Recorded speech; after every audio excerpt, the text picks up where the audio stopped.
But someone may ask, if all of this is true, then wasn't Asaph placing his confidence in animals to atone for his sin?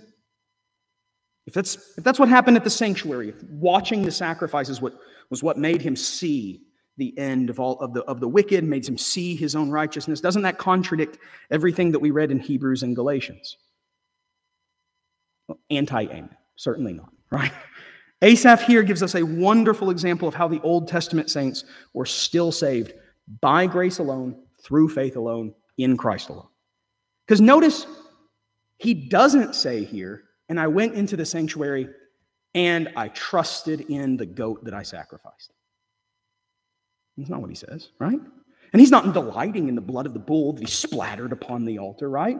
No. What does he place his confidence in? You guide me with your counsel. And afterward, you receive me to glory. And then at the very end of this psalm, in 28, he'll say, it's good for me to be near God. I have made the Lord Yahweh my refuge. God is the one who he's placing his confidence in, right? Asaph, I have no doubt, knew, at least somewhere deep in his soul, the insufficiency of animals to take away sin. He knew that a goat wasn't good enough. But what he was doing was he was being obedient to God's commands, and he was trusting in the Lord to be the one that forgave his sins.